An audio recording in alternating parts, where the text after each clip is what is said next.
they're dangerous, actually. Yeah, Milton Bradley sold a lot of those to young people. Just imagine, I think even when I was a little kid, probably like in like 6th grade or 7th grade, I remember getting one of those for a Christmas present from my mom. And I looked at that thing and I go, no freaking way am I going to, because I was even smart enough then even to know what they could do to you. Really, it's like, okay, little Tommy and little Jill, now put your hands on this thing here, and you can start making it move around, or it will move around for you. I just can't picture kids playing with a Ouija board. I really can't. It's a very disgusting thing to bring into the house, as far as I'm concerned. Well, I could course, never. A lot of people swear by them, and they like them, and more power to them. Towards the end, before I quit using the Ouija board, I almost felt like I was beginning to get really close to being taken over by whatever spirit was inside that board. And it's almost scared me because it was just too easy. Whenever you put your hand on that thing, this thing starts moving around as fast as it was. It was just too easy for me. And I think one reason for that is because I am a medium. And by me being a medium, I was able to do what it wanted me to do with that thing. And my sister, I think she probably has abilities too. It probably runs in the family. But, we were able to move that thing around. It was like grease lightning there. Well, I could never figure out, Alan, I would sit there and watch my wife at the time with her group of friends, right? And they would be either at the kitchen table or at the coffee table, and the thing would start going off the ground. And I'm sitting here looking at it, and all they're doing is putting their hands on the table. They're not grabbing from underneath. Yeah. And all of a sudden it's wobbling in the air like 2-3 inches off the ground. And that was what really would scare me so much. That's what it was doing with us. And at that point, you're getting pretty close to being possessed by that thing, whatever it is in there. And I don't think you'd want to be possessed by that spirit. Well, no. I mean, if you want demons, there it is. Yeah, exactly. Hey, our time is winding down. Why don't you tell people the books you have and where they can find them? Okay. I have 7 books out right now. Well, go ahead and let's talk. I have an 8th book that's written, almost published. They're all good. They're all true. Through the Veil and Back's my first one. At the Edge of Eternity is my second one. Roads Less Traveled is my third one. My fourth one is My Destination for the Truth. The fifth one is The Waves of Time. My sixth one is that You're on the Air, where I was on radio stations. And the seventh one is the Ghost Stories Among Friends. They're all good books, and you can get them at Amazon.com/author/Wright Alan. And it will take you right to where all my books are at, and you can buy them there. And they're all great books. Anyway, get them all. Now, do you have a website or a Facebook page you want to give out or anything? I have a Facebook page. For the life of me, I can't think of it, though. Just run a search for Alan Wright. And you can even Google me, Alan Wright, and it comes up in Google. And you can find me, probably a link there to my Facebook page in Google. Also, Instagram, huh? Oh, yeah, I have, my website is KOALAWEDGIT Koala Widget .simplesite SIMPLESITE.com, and that's my webpage. And it has pictures of my books. It's got some of my history, my bio, and stuff like that. You can go on there. Well, anyway, Alan, I want to thank you for serving the country and, in the armed forces. And, again, I want to thank you for coming on Night Dreams Talk Radio and, also giving the reading out to David here tonight. That's fine. I hope David feels better now. His grandfather, I know, loves him. So I hope everything is all right with David. But anyway, I was happy to do it. I got a text message on one of the computers on one of the other apps, and he just said you were 100% on everything. Well, I'm glad. That was his grandfather. His grandfather was telling me what to say. So. Well, Alan, again, I want to thank you for being on Night Dreams. Keep in touch with me and let me know if you do any more books. Okay, I will, and thank you for having me. I really enjoy your show, David. It's no BS. It's all straightforward, and I love it. Well, thank you, sir. You have a great evening, and better yet, have a great weekend. And hopefully you don't get any more snow. Yeah, really. It's supposed to snow tonight. Ooh. We're going to get some more. Well, anyway. You take care, my friend. Take care. Okay, bye. So, he did a very good job doing the reading here tonight on David. What can I say? It was kind of interesting. You got to check out his book, Ghost Stories Among Friends. That's where he had a whole bunch of people, send him ghost stories, and he compiled it into a book. He's a medium, empath, and what he was talking about, like the world might come, to the end here in the next 20, 30 years. I don't know. The way I keep seeing things that is going on, it alarms me. I think we really need to really sit down and try to come up with some ideas to try to slow this thing down.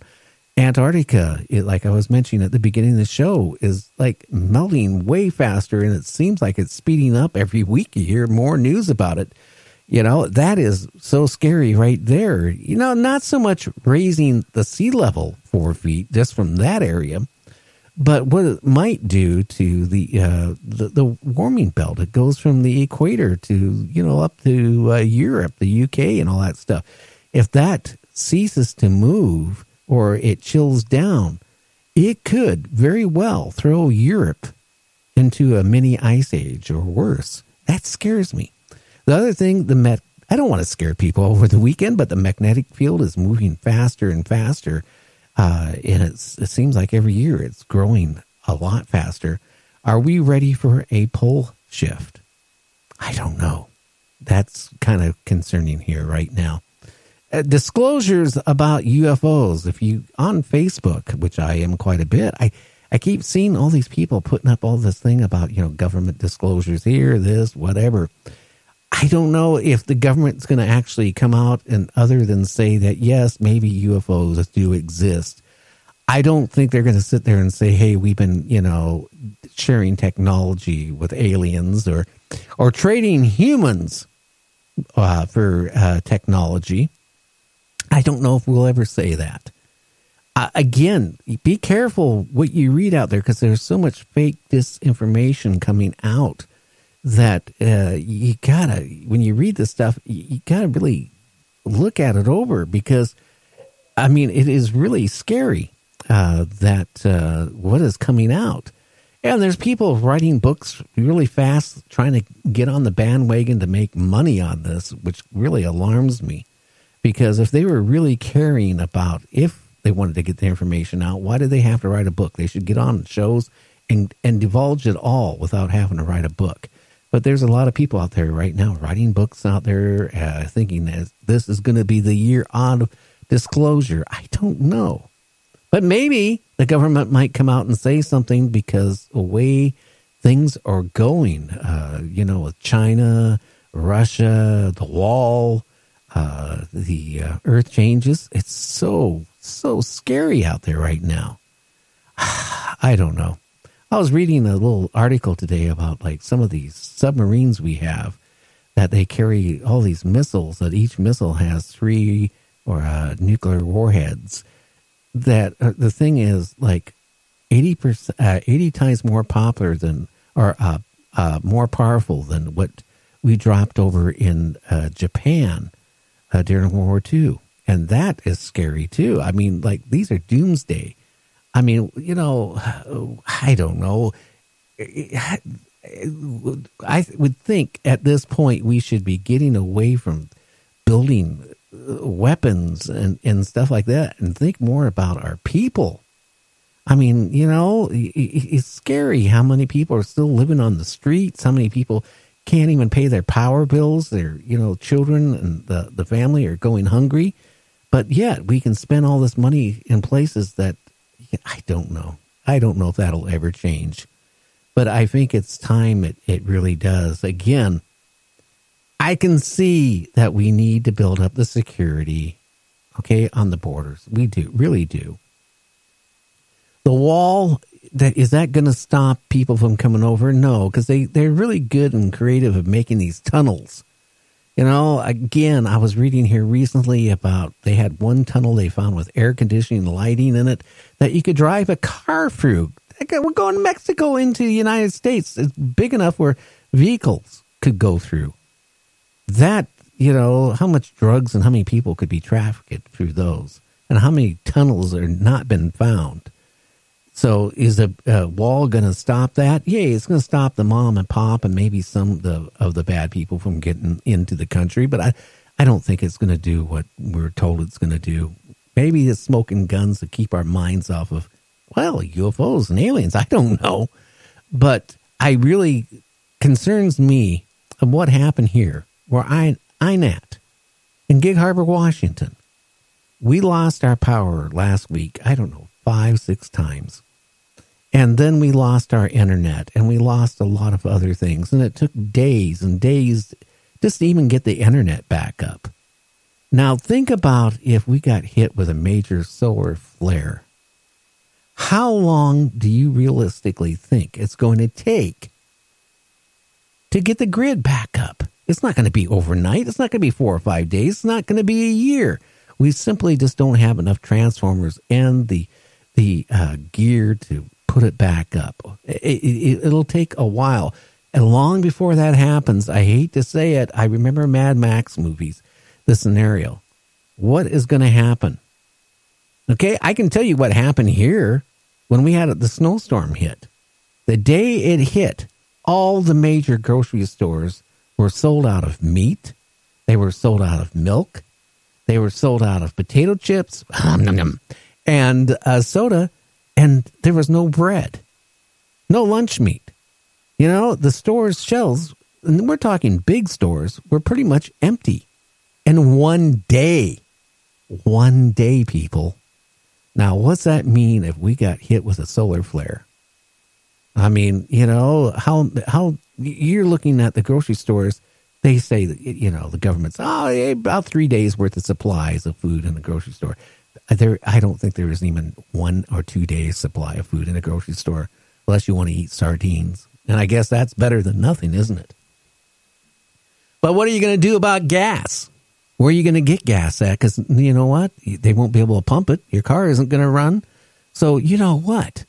For $3.5 billion, they can, well, do a fix on our grid system if we got hit by, not maybe a huge major solar storm, but if we got hit by one, guess what? It won't take out the grid system. For $3.5 billion. Why are we building aircraft carriers? Why are we wanting $5.6 billion for a wall when we, you know, I'm not against the wall, but we need to get our priorities in line. What is wrong with people? The first thing I'd be thinking about is getting our grid system fixed, because you know what? If you're scared about all these bad people coming in from, you know, the border, well, you know what? If our grid systems go down, you're going to find out how many bad people they are in your neighborhood, in your town, in your county, in the United States. So we need to get that fixed. Well, anyway, next week we got a lot of great guests on. Again, I'm sorry about being off, but it was no way I could get back.